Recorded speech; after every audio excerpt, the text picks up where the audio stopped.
Taoiseach, I think it's important to take this opportunity to bring a bit of balance into the discussions around the visit of the US President and his wife, given the almost unprecedented slobbering over them that the nation has been exposed to over the last number of days. And it's really hard to know which is worse, whether it's the outpourings of the Obamas themselves or the sycophantic fawning over them by sections of the media and the political establishment. We've had separate and special news bulletins by the state broadcaster to tell us what Michelle Obama and her daughters had for lunch in Dublin, but very little questioning of the fact that she was having lunch with Mr. Tax Exile himself.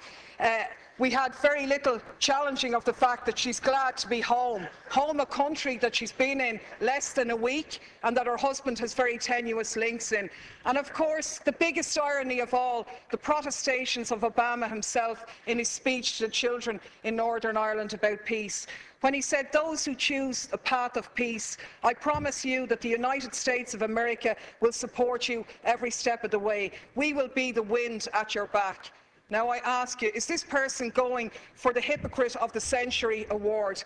Because we have to call things by their right names. And the reality is that by any serious examination, this man is a war criminal. He has just announced his decision to supply arms to the Syrian opposition, including the jihadists, fueling the destabilisation of that region and continuing to undermine secularism and knock back conditions for women. This is the man who is in essence stalling the Geneva peace talks by trying to broker enhanced leverage for the Syrian opposition by giving them arms, and to hell with the thousands more who lose their lives, or the tens of thousands more who will be displaced as this war goes on. This is the man who has facilitated a 200% increase in the use of drones, which have killed thousands of people, including hundreds of children. And you, Taoiseach, you are the one who's turned a blind eye on these activities. You've talked about the G8 being an opportunity to showcase Ireland. But is it not a reality that you have showcased us as a nation of pimps, prostituting ourselves in return for a pat on the head? To be honest with you, we were really speculating this morning whether you were going to deck the cabinet out in leprechaun hats decorated with a bit of stars and stripes to really mark abject humiliation here. So my question to you, Taoiseach, is as follows. What steps are you going to take to follow in the correct statements and the correct decision of your colleague Taoiseach Eamon Gilmore, who voted against the lifting of the arms embargo in relation to Syria? What steps are you going to take to ensure that no weapons for Syria are going to go through Shannon in breach of our international laws on neutrality? What steps are you going to take to showcase this country not as a lapdog of US imperialism, but as an independent nation with an independent foreign policy which takes a lead in international diplomacy to outlaw the use of drones, the favourite method of extermination of your friend Mr. Obama? Right, please. Well, let me confirm to you first of all that the President was not inquiring about your whereabouts or your well-being. I think your comments are disgraceful. I think they do down the pride of Irish people all over the world, who are more than happy to see this island be a host to the G8, the leaders of the most industrialised nations in the world. And for you, Deputy Daly, to stand up here and criticise the American President for giving a continuation of support for a fragile peace process in Northern Ireland, where over 3,000 people lost their lives over 30 years, is a disgraceful do-down. And if you represent those people on the back line over there, if that's the kind of comment that you intend to make, well then it's beneath you actually. Even those of your predecessors in their brilliance never matched what you've just said here. Let me remind you that the communities in Northern Ireland and the politicians from administrations in this House here, of all governments, together with British governments and Northern Ireland politicians and Northern Ireland communities, have put together a very fragile peace And far be it from you to come in here and criticise somebody who wants to support that process, visibly, personally, and with assistance from the United States, where 35 million Irish Americans, Deputy Daly, want this peace process to continue. And the young lady, the young student who introduced the President in Belfast, put her finger on it very well when she said, the reality is that Northern Ireland has had a past, and the reality is that Northern Ireland has a future. And that future, Deputy Daly, is one where peace in communities and across communities should abound. And it's beneath you to say that the American President should not be a party to keeping that process alive and visible. Insofar as the discussion on Syria is concerned, there was a serious discussion at the G8 summit with the members of the G8 themselves.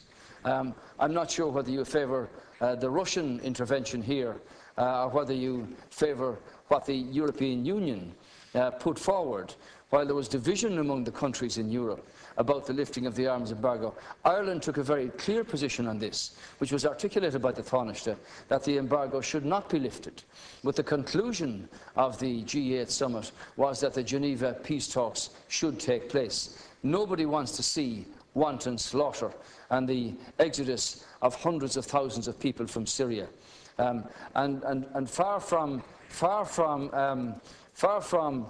a warmongering discussion, the situation here is, what can you do to bring about discussions and negotiations that will restore, in the first instance, peace to this situation, and in the second instance, a structure that will allow Syria to continue in the time ahead without the obscenities and the humanitarian crisis that we've witnessed in the last 2 years. Deputy Daly, 1 minute. Please. Yeah. 1 minute, Deputy.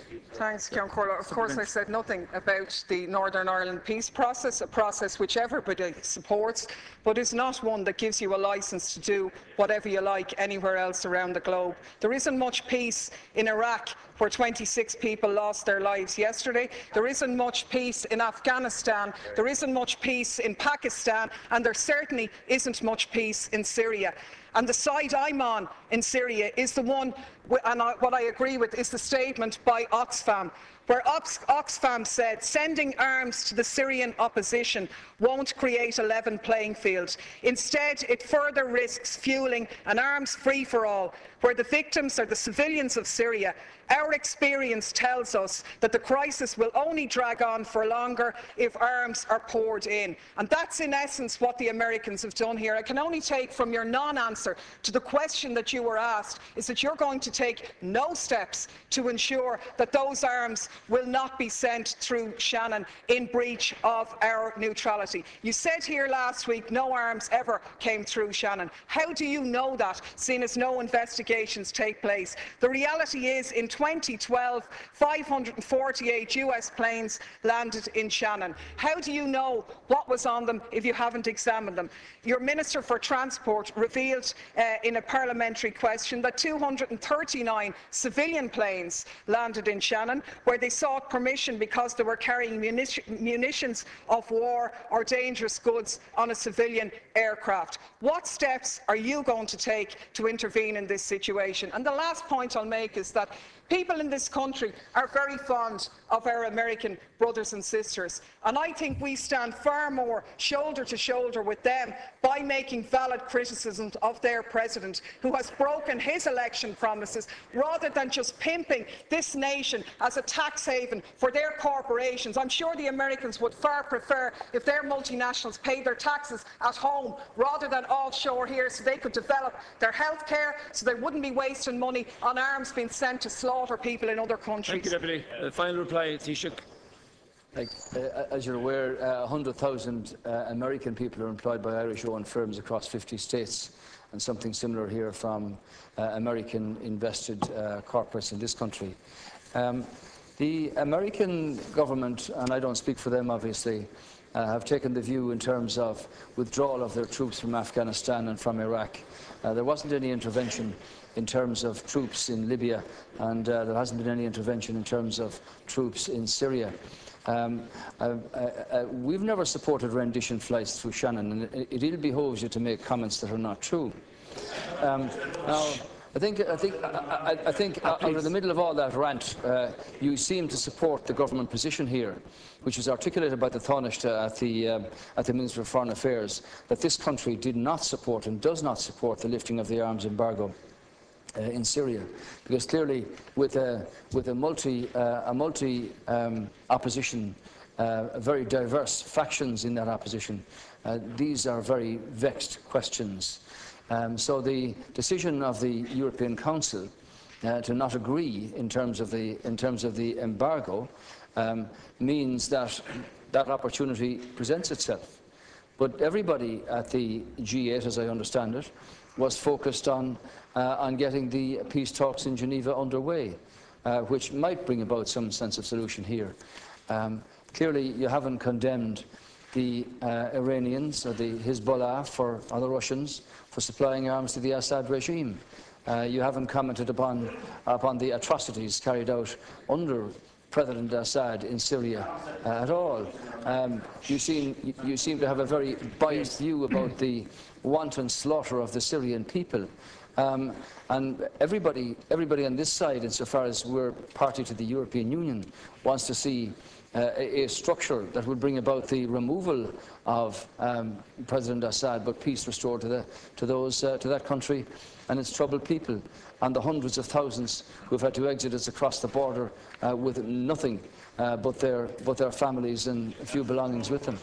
So, in that sense, Deputy Daly, I hope, and it's the hope of the government, that the peace talks in Geneva can actually take place and that something comes from them. And while I wasn't at the discussion about Syria at the G8, my understanding is that there was a very frank disclosure about the various views here, and that hopefully something beneficial will come from that. That's the answer to your question. That